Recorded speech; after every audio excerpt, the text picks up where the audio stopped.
Assalamualaikum warahmatullahi wabarakatuh. Kami dari kelompok 4 dengan anggota tim saya Mil Azizah beserta rekan tim saya yaitu Puja Erista dan Rahmadani.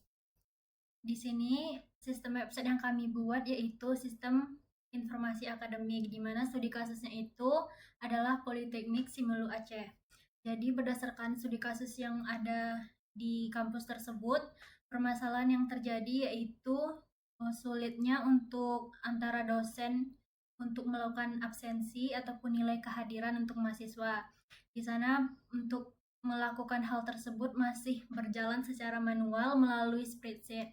Jadi hal ini menyebabkan adanya kehilangan data atau data yang ganda. Nah, sedangkan dari sisi mahasiswa itu setelah melakukan UAS, mahasiswa harus bolak-balik ke kampus untuk melakukan pengecekan nilai.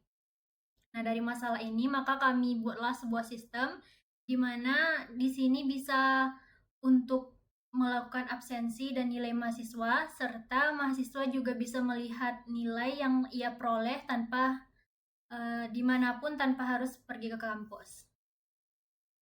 Pada pembuatan website ini, framework yang kami gunakan yaitu React.js. Untuk posternya, berikut ini adalah poster yang kami buat. Di mana masalahnya itu pengelolaan data yang masih manual, nilai mahasiswa yang lambat untuk dipublikasikan, dan absensi ataupun nilainya masih menggunakan spreadsheet. Sehingga dengan adanya sistem ini meningkatkan kinerja kampus untuk melakukan seluruh kegiatan akademik secara real time.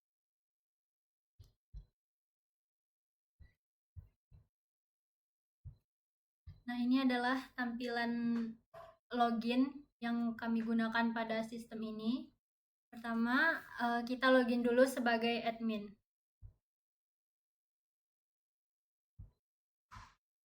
Nah, di sini admin dapat melakukan CRUD yaitu pada data mahasiswa, data dosen, dan kelola jadwal.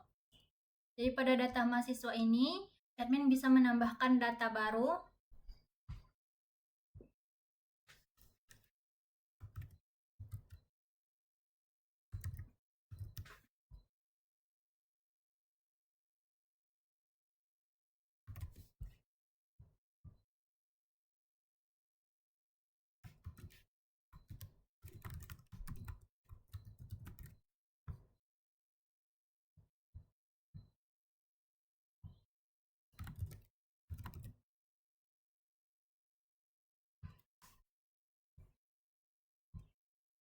Nah, setelah berhasil melakukan penambahan mahasiswa, maka akan menampilkan notifikasi bahwa mahasiswa berhasil ditambahkan. Nah, di sini kita juga bisa melakukan pencarian berdasarkan program studi, status, ataupun berdasarkan dari nama atau NIM. Nama. Nah, seperti ini. Nah, begitu pula untuk pada data dosen, kita juga dapat melakukan CRUD pada data dosen. Untuk kelola jadwal, kita bisa menambahkan jadwal, contohnya kita buat jadwal baru.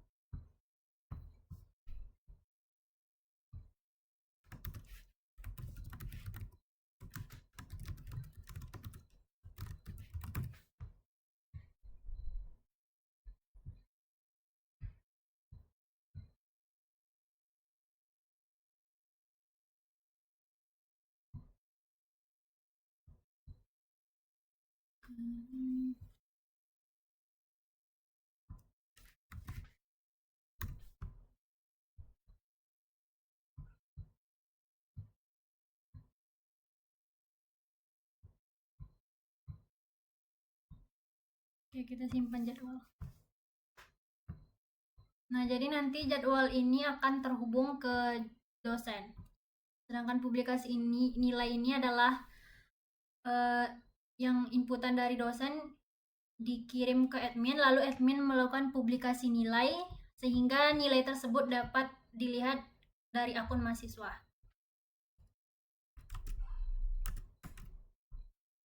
Nah, untuk codingannya itu kita contohkan pada dosen. Nah, di sini kita sudah punya konstan yaitu untuk muat data dosen dari database. Nah, di sini ini kita buat untuk set data dosen itu agar terurut dari A sampai Z. Nah, di sini kita gunakan use effect muat data dosen dari database untuk melakukan proses pemuatan data pada saat kita klik data dosen. Di sini juga untuk konstan tangani tambah dosen lokal, edit, dan hapus. Jadi setelah kita melakukan ini, maka akan dipanggil lagi konstan muat data dosen dari database agar perubahan yang dilakukan itu sinkron ke tampilan saat kita buka lagi data dosennya. Misalnya setelah kita menambahkan data dosen, maka saat kita buka tampilannya itu akan ada data dosen yang baru. Nah, di sini untuk kita melakukan pemfilteran dari nama NIDN-nya. Nah, di sini kita gunakan drop down dari itu semua program studi atau semua status. Nah, jika cocok prodi dan statusnya itu, maka akan menampilkan data yang sesuai. Nah, di sini tangani hapus dosen lokal ini, setelah kita memilih datanya, maka dari file dosen API, di mana file itu adalah file yang menghubungkan langsung ke database dengan memanggil function delete dosen.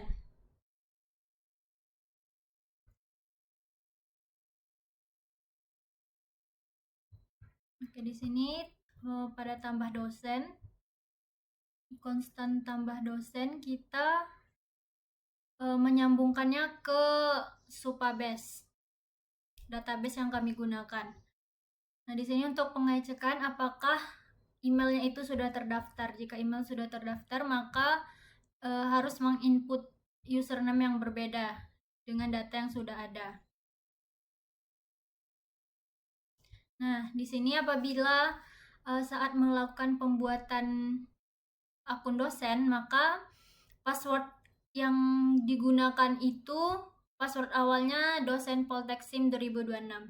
Namun nantinya untuk dosen ataupun mahasiswa dapat melakukan perubahan kata sandi tersebut. Nah, jadi setelah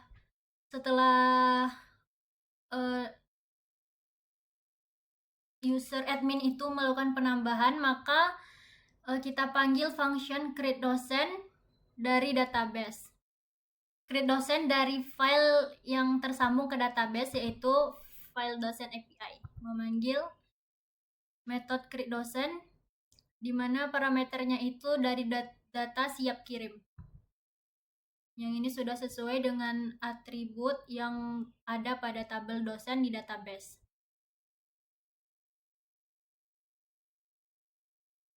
Nah, di sini untuk notifikasinya kami menggunakan package dari luar, yaitu Suite Alert. Nah, ini untuk codingan menampilkan notifikasi boxnya. Untuk edit dosen, data yang terpilih itu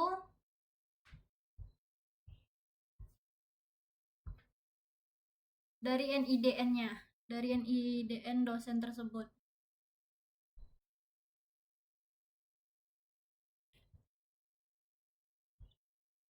Nah, lalu dari database-nya itu memanggil function update dosen. Nah, di sini sudah ada function yang dibuat untuk seperti ini. Delete dosen, update dosen, ini fetch dashboard. Selanjutnya untuk role dosen akan dijelaskan oleh rekan tim saya, Puja Rista. Perkenalkan, saya Puja Rista. Di sini saya akan melanjutkan role dosen selanjutnya. Terlebih dahulu, kita login menggunakan akun Aulia sebagai dosen. Di sini, pada tampilan pertama, kita akan berada pada dashboard dosen. Terlihat di sini ada pemberitahuan selamat datang kepada Aulia Fitri.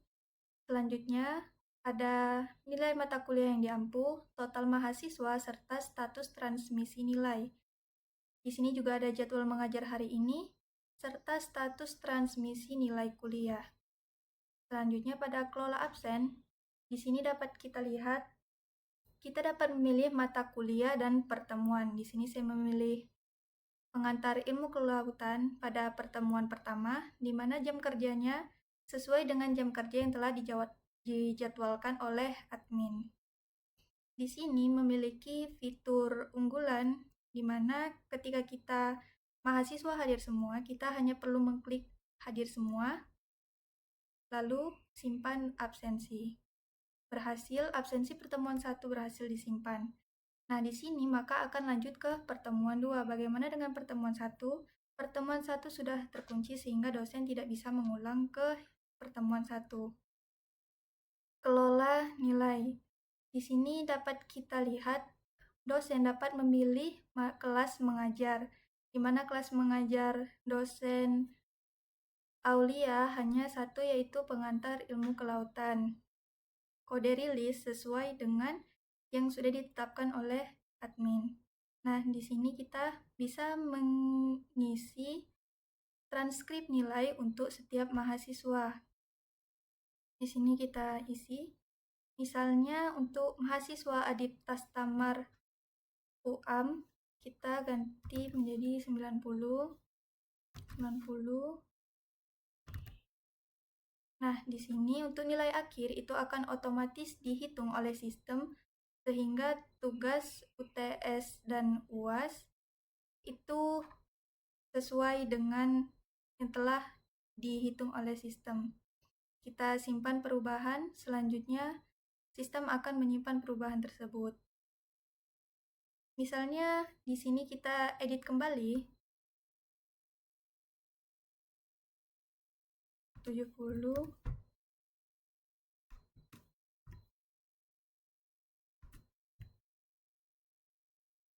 Ketika kita mengirim ajuan perubahan lagi, maka admin akan menerima ajuan baru sehingga yang tersimpan adalah yang telah diedit.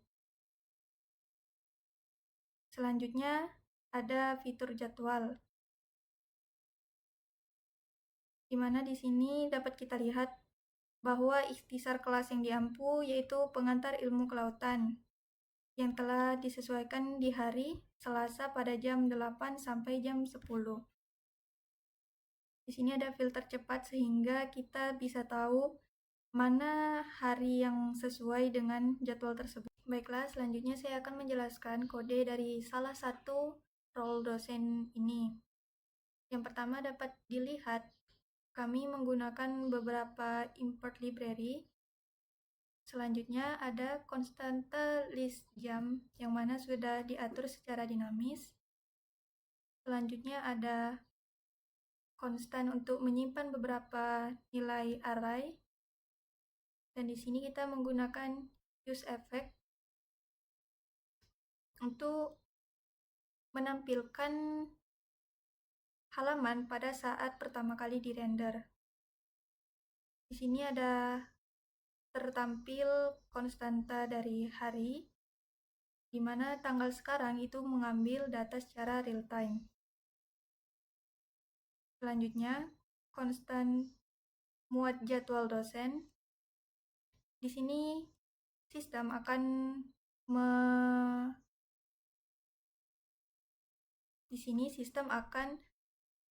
melihat siapa yang login ke sistem.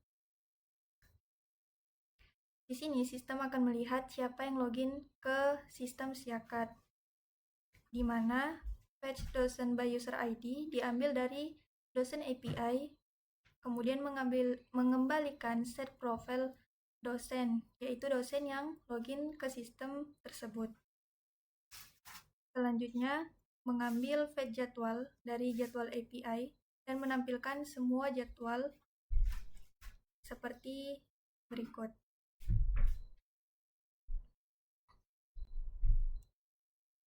Selanjutnya ada set jadwal real jadwal saya, di mana ini mengambil jadwal yang mana NIDN-nya cocok dengan dosen yang login. Lalu use efek tersebut akan memuat jadwal dosen dan selanjutnya ada cons muat jadwal dosen, yang mana di sini kita dapat melihat sistem mencari siapa yang login ke Siakat, yang mana fetch dia memanggil fetch dosen by user ID dari dosen APA. Selanjutnya dia juga memanggil fetch jadwal dari jadwal APA menggunakan NIDN dari dosen yang terdaftar, sehingga dimunculkanlah jadwal untuk ADN tersebut. Selanjutnya, muat jadwal dosen akan dimuat kembali sehingga menampilkan jadwal yang sesuai seperti berikut.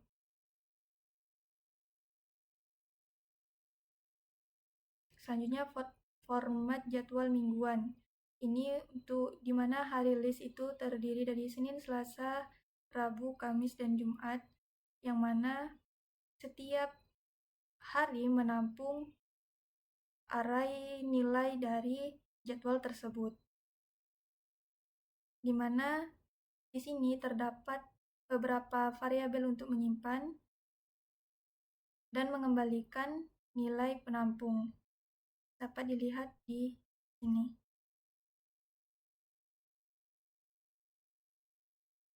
Selanjutnya, jadwal seminggu, yaitu format jadwal mingguan. Di sini untuk menampilkan nama-nama mata kuliah. Dapat dilihat pada codingan seperti jadwal kalender mingguan, Senin, Selasa, Rabu, Kamis, dan Jumat. Baiklah, untuk selanjutnya saya akan menjelaskan komponen-komponen apa saja yang sudah kami terapkan dari modul-modul yang sudah kami pelajari. Yang pertama, ada routing.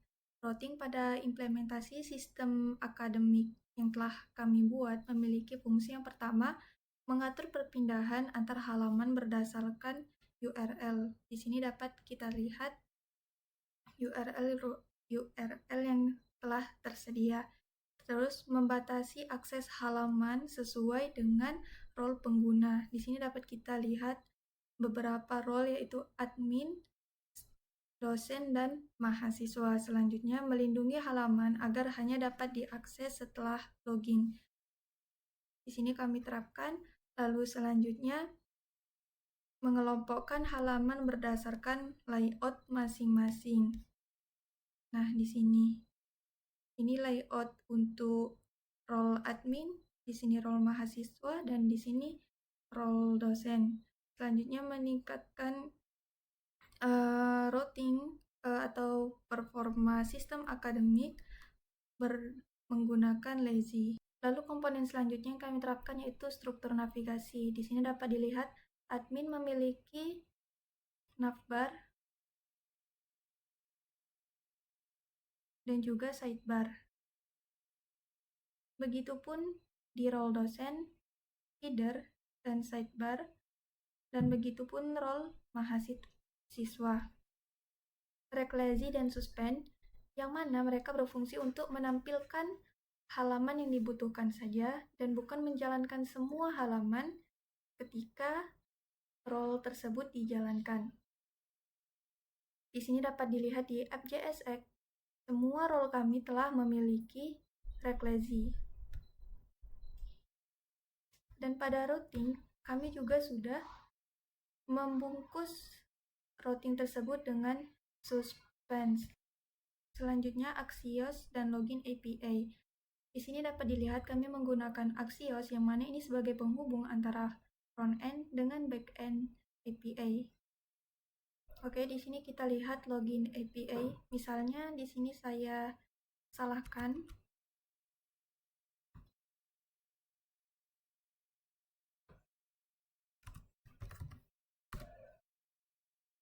Nah, maka di sini akan menampilkan email atau kata sandi yang Anda masukkan salah. Berarti login API berfungsi untuk melihat autentikasi siapa user yang masuk ke akun Viakat ini.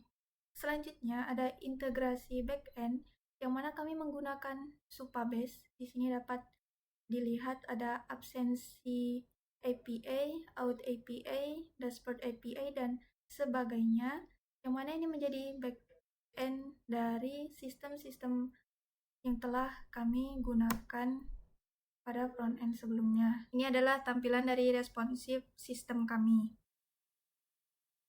Dapat dilihat dia sesuai dengan ukuran yang telah disesuaikan.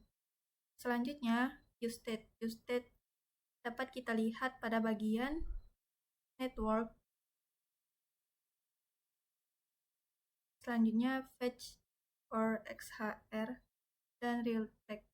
Nah, di sini akan kita lihat bahwa mengembalikan 2.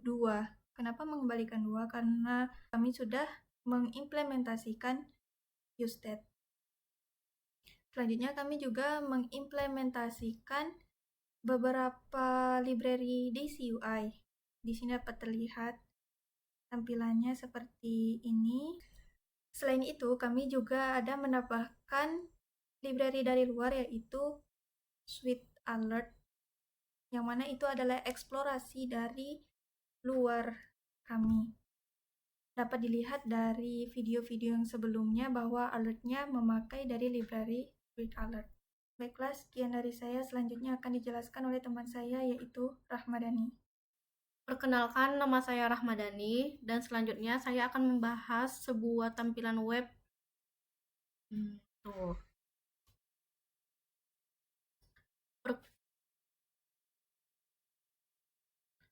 Perkenalkan, nama saya Rahmadani. Sekarang saya akan membahas untuk role bagian mahasiswa. Sebelum itu, untuk memasuki halaman mahasiswanya, kita akan login dulu menggunakan akun mahasiswa. Dan sekarang saya akan menggunakan akun dengan nama Raihan. Jadi saat memasuki dashboard utama, di sini akan ditampilkan sebuah card yang berisi IPK kumulatif, IP semester, SKS selesai, dan status akademiknya. Dan data ini diambil berdasarkan data yang sudah diinput oleh dosen, dan kemudian akan ditampilkan pada halaman mahasiswa. Jadi untuk dashboard utama ini hanya berisikan ini saja, dan juga lembar hasil studi dan transkrip evaluasi. Jadi untuk KHS per semesternya ini akan dihitung untuk di setiap semesternya. Karena ini kita akan berfokus ke semester 1 saja, maka akan nampil sebuah kode dan mata kuliah dengan juga SKS dan grade terakhirnya. Ini yang udah diampu sama mahasiswa ini. Untuk transkrip nilai, ini juga berisi dengan semester, mata kuliah, kredit SKS, sama grade-nya. Dan dapat mengunduh transkrip ini dalam bentuk PDF. Selanjutnya, ini adalah halaman presensi. Kami menggunakan batas minimum kehadiran ikut UASnya itu sekitar 75%. Jika di bawah 75%, maka mahasiswa dianggap tidak dapat mengikuti UAS. Karena akumulasi kehadirannya itu adalah 100%, maka mahasiswa ini dapat mengikuti UAS. Di sini ditampilkan juga total pertemuannya, total hadir, sakitnya, dan juga alpha. Dan untuk detail kehadiran per mata kuliahnya ini akan juga ditampilkan dalam bentuk card ini, yang dimana jika dia itu nampil 100%, maka akan ditampilkan dalam bentuk card seperti ini. Ada juga persenennya. Dan juga log absensi terakhir. Ini yang udah diinput sama dosennya, dan kemudian akan ditampilkan ke halaman mahasiswa di bagian presensi. Selanjutnya adalah halaman KHS. Pada halaman KHS ini berisikan IPK kumulatif, IP semester, dan bobot SKS yang diampu oleh mahasiswa ini. Untuk rinciannya itu kami bagi dalam 8 semester. Dan untuk semester 1 ini mahasiswa ini mengampu satu mata kuliah saja, yaitu adalah pengantar ilmu kelautan. Dan di sini ditampilkan juga nilainya, yaitu nilai tugas, UTS, dan UAS-nya.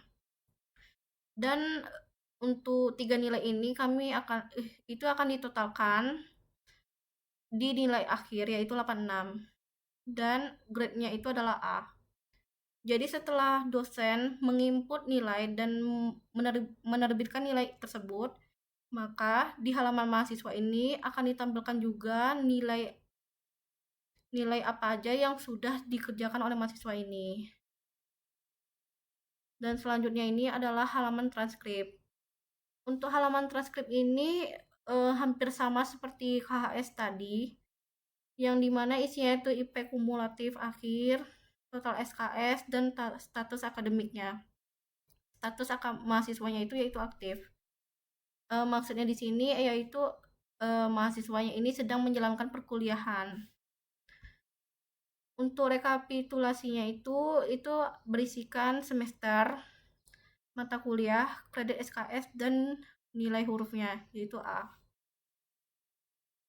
Selanjutnya, saya akan membahas salah satu kode yang berada pada role mahasiswa, yaitu adalah transkrip. Yang pertama pada code yang ketujuh, yaitu adalah cons data akademik, set data akademik, use state, profil null, nilainya dengan dependensi arraynya itu 0. Yaitu adalah state yang digunakan untuk menyimpan dua data, yaitu data profil mahasiswa dan daftar nilai mahasiswa. Pada bagian loading ini itu digunakan untuk mengambil data loading. Bagian use effect ini digunakan untuk menjalankan halaman transkrip ini sebanyak 1 kali. Untuk cons semua data ini digunakan untuk mengambil seluruh data yang ada pada halaman. Cons session ini digunakan untuk membaca data login yang tersimpan pada browser. Cons profile ini digunakan untuk mengambil data dari mahasiswa API berdasarkan user ID. Sedangkan nilai data ini diambil dari nilai API melalui fetch KHS mahasiswa. Pada bagian cons nilai terfilter dan cons cek jadwal itu digunakan untuk memastikan agar nilai yang diinput sama dosen itu tidak tergandakan. Untuk cons nilai terurut ini digunakan untuk mengurutkan semester yang ada pada dropdown pada bagian transkrip mahasiswa. Jadi dari semester 1 hingga 8 itu diurutkan. Jadi dia tidak teracak gitu. Dan untuk bagian set data akademik ini digunakan untuk menyimpan data mulai dari profil, nilai, dan nilai terurut ini itu akan disimpan ke dalam state. Jadi pada cons hitung bobot nilai ini, pada total nilai ini akan diubah menjadi nilai huruf, mulai dari A hingga ke D. Pada bagian total SKS lulus ini digunakan untuk menghitung total SKS. Nah, sedangkan cons total bobot kumuh dan cons IPK otomatis ini digunakan untuk menghitung total bobot secara otomatis.